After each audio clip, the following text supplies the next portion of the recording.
Il était le calife de la confrérie des Tidianes au Sénégal. Serigne Abdou Aziz est mort la nuit dernière. Il avait 89 ans. Pendant 25 ans, il aura été le porte-parole de la confrérie, mais il s'est éteint 6 mois seulement après en avoir pris la tête. Le président Macky Sall, vous le voyez, lui a rendu un hommage solennel. Et ces confréries musulmanes sont extrêmement influentes au Sénégal. Ousmane Diaye, bonsoir. Vous êtes le chef du service Afrique de TV5 Monde. Alors, première question, qui sont les Tidianes?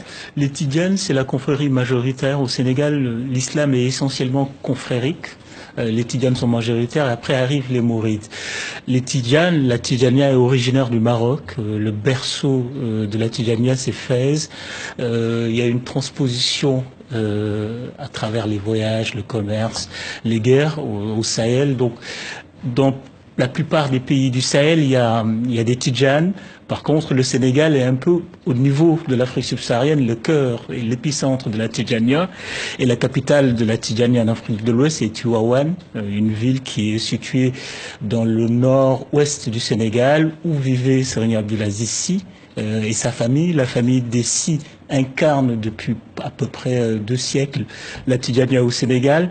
Alors là où c'est très intéressant, la Tidjania c'est une voie soufie d'abord, mais aussi c'est une réappropriation de l'islam. Ce qui est très important avec les conflits au Sénégal, finalement les Sénégalais en tout cas, dans les Tidjanes ou les Mourides, ils disent que l'islam tel que pratiqué, en tout cas en Arabie, dans les pays arabes, ne pouvait être pratiqué au Sénégal. Donc il y a une sorte de syncrétisme entre les valeurs de la société pré-islamique et ce qu'ils considéraient dans l'islam adaptable aux valeurs traditionnelles.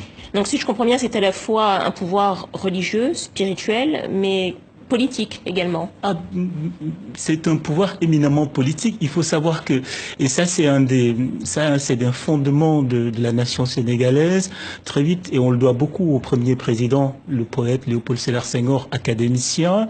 Le président Senghor a été élu président de la République en 1960 en l'indépendance, grâce au soutien des confréries musulmanes contre un rival qui était musulman. Donc il y a toujours eu une sorte de pacte tacite entre le politique et les confréries. Un pacte au sens d'une cohabitation heureuse, pour reprendre une expression qui est très galvaudée au Sénégal. Par exemple, Senghor, qui a été un président chrétien catholique, a toujours donné une place importante aux confréries. Il était présent à toutes les cérémonies religieuses, à toutes les fêtes aussi religieuses et confrériques.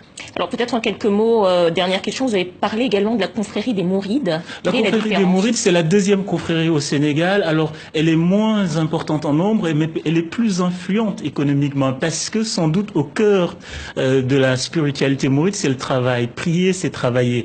D'ailleurs, on note chez certains mourides une partie spécifique des mourides qu'on appelle les baïfal, des sortes de rastas. On ne prie pas, on ne jeûne pas. Par contre, il faut travailler, travailler, travailler. Donc les mourides ont réussi à asseoir un pouvoir économique très puissant qui se traduit aussi par un pouvoir politique avec le fameux Ndigel, la consigne de vote. Tous les présidents de la République ou tous les hommes politiques au Sénégal cherchent à avoir cette fameuse consigne de vote des confréries. Ousmane Diaye, chef du service Afrique de TV5 Monde, merci à vous. Merci.